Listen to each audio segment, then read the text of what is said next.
Hello बच्चों, कैसे हैं आप सब लोग। आज शुरू करते हैं पाठ 7 संज्ञा। क्या कहता है पाठ? संज्ञा किसे कहते हैं, संज्ञा के कितने भेद होते हैं, व्याकरण में इसका क्या महत्व है। आइए पाठ के माध्यम से जानते हैं। आओ चर्चा करते हैं। द्रव्यवाचक संज्ञा शब्द कौन कौन से हैं, मित्रों से चर्चा कीजिए। इस चित्र को देखिए। इस चित्र में कुछ बच्चे आपस में बात कर रहे हैं। इन बातों को पढ़ते हैं। रवीना, चलो अंधेरा होने वाला है, घर चलते हैं। करण, हाँ रवीना तुम ठीक कह रही हो। नितिन, रुको रुको, ये किसकी दर्द भरी आवाज है। रवीना, हाँ आवाज तो आ रही है, पर इस मैदान में तो कोई नहीं है, केवल पेड़, घास, नदी और हम हैं। नदी, मैं हूँ गोमती नदी। रवीना, तुम बोल सकती हो। नदी, हाँ। नितिन, पर तुम्हें किस कारण दर्द हो रहा है। नदी, मेरे पानी से तुम्हारी प्यास बुझती है, खेतों में सिंचाई होती है और फिर तुम मुझ में ही गंदगी डालते हो। करण, हमें क्षमा कर दो, हम संकल्प लेते हैं कि अब हम कूड़ा किसी भी जल स्रोत में नहीं डालेंगे।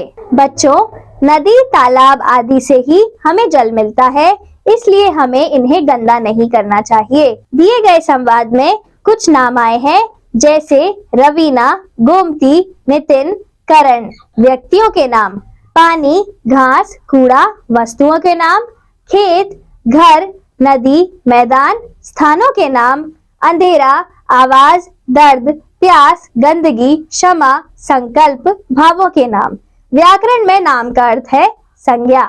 संज्ञा किसी प्राणी, वस्तु, स्थान या भाव के नाम को संज्ञा कहते हैं। संज्ञा के भेद: संज्ञा के मुख्यतः 3 भेद होते हैं: व्यक्तिवाचक संज्ञा, जातिवाचक संज्ञा, भाववाचक संज्ञा।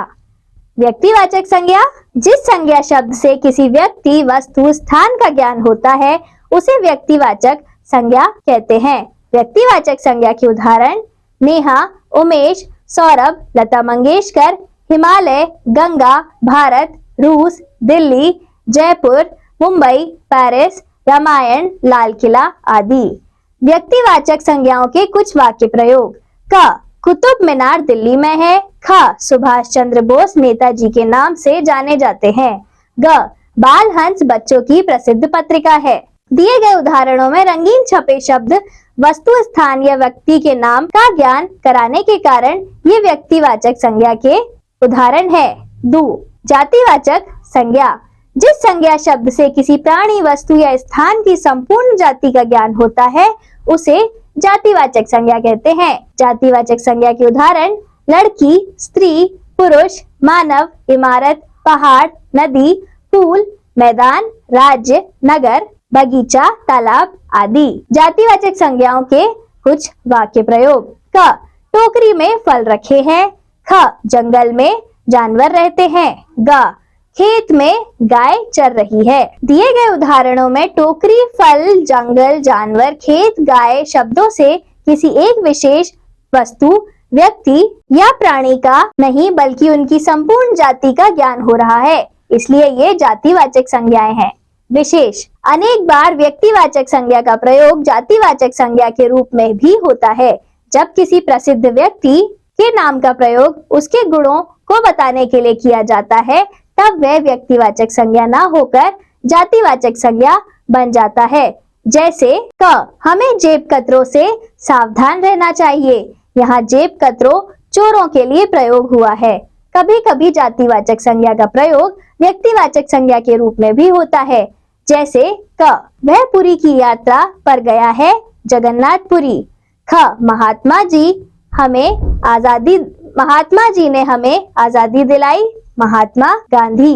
जिस संज्ञा शब्द से मन के भाव, अवस्था आदि का ज्ञान होता है उसे भाववाचक संज्ञा कहते हैं।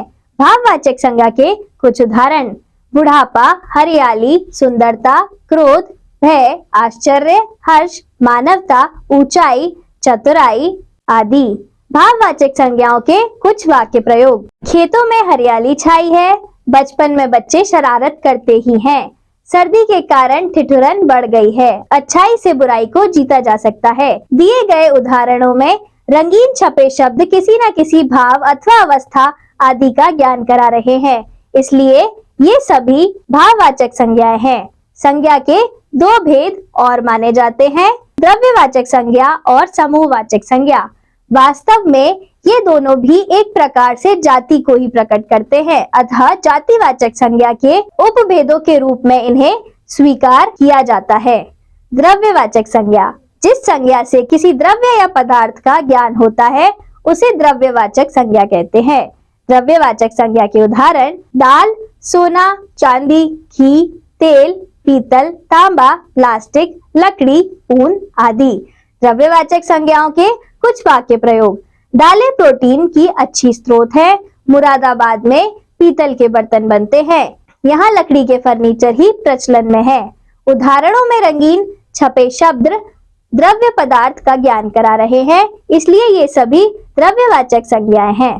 ख, समूहवाचक संज्ञा, जिस संज्ञा से किसी समुदाय या समूह का ज्ञान होता है उसे समूहवाचक संज्ञा कहते हैं। समूहवाचक संज्ञा के उदाहरण दरबार, सभा, सेना, दल, भीड़, कक्षा, परिवार, झुंड आदि।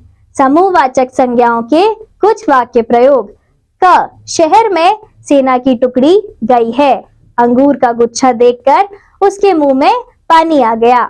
आज शहर में एक सभा का आयोजन किया गया है। उदाहरणों में रंगीन छपे शब्द समूह का ज्ञान करा रहे हैं, इसलिए ये सभी समूहवाचक संज्ञाएं हैं। विशेष, द्रव्यवाचक संज्ञा शब्दों का प्रयोग सामान्य रूप से एक वचन में ही किया जाता है, क्योंकि ये शब्द गणनीय नहीं होते। समूहवाचक संज्ञा शब्दों का प्रयोग भी एक वचन में ही होता है, क्योंकि एक ही जाति के सदस्यों को एक इकाई के रूप में व्यक्त करते हैं। भाववाचक संज्ञाएं बनाना। कुछ संज्ञाएं मूल रूप से भाववाचक संज्ञा होती है, जैसे हर्ष, पीड़ा, दया, करुणा, सत्य, क्रोध, भय, क्षमा, जन्म, मृत्यु आदि। कुछ भाववाचक संज्ञाएं संज्ञा, सर्वनाम आदि शब्दों में प्रत्यय लगाकर बनाई जाती हैं। इन्हें निम्नलिखित उदाहरणों में अच्छी तरह समझा जा सकता है। 1. जातिवाचक संज्ञा से भाववाचक संज्ञा बनाना। जातिवाचक संज्ञा स्त्री, भाववाचक संज्ञा स्त्रीत्व। किशोर, कैशोर्य, ईश्वर, ऐश्वर्य। इसी तरह बाकियों को भी पढ़िए और समझिए। 2. सर्वनाम से भाववाचक संज्ञा बनाना। सर्वनाम मम, भाववाचक संज्ञा ममता, ममत्व। सर्वनाम आप, भाववाचक संज्ञा आपा। इसी तरह से बाकियों को भी पढ़िए। विशेषण से भाववाचक संज्ञा बनाना। चालाक, विशेषण भाववाचक संज्ञा चालाकी। स्वस्थ, स्वास्थ्य। विस्तृत, विस्तार। एक, एकता। इसी तरह से बाकी सबको भी पढ़िए। नंबर 4, क्रिया से भाववाचक संज्ञा बनाना। क्रिया पढ़ना, भाववाचक संज्ञा पढ़ाई। क्रिया खाना पीना, भाववाचक संज्ञा खान पान। इसी तरह से बाकियों को भी पढ़िए। 5, अव्यय से भाववाचक संज्ञा बनाना। अव्यय दूर, भाववाचक संज्ञा दूरी। भीतर, भीतरी। शीघ्र, शीघ्रता। इस तरह से ही बाकी दोनों को भी पढ़िए।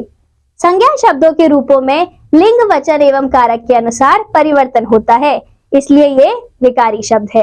पाठ पढ़कर हमने सीखा, किसी प्राणी, वस्तु, स्थान, जाति या भाव के नाम को संज्ञा कहते हैं। संज्ञा के 3 भेद होते हैं, व्यक्तिवाचक संज्ञा, जातिवाचक संज्ञा और भाववाचक संज्ञा। जातिवाचक संज्ञा के 2 भेद हैं, द्रव्यवाचक और समूहवाचक। द्रव्यवाचक और समूहवाचक संज्ञाओं का प्रयोग प्रायः एक वचन में होता है।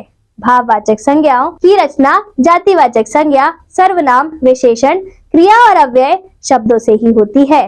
धन्यवाद बच्चों, अब हम मिलेंगे अगले पाठ में।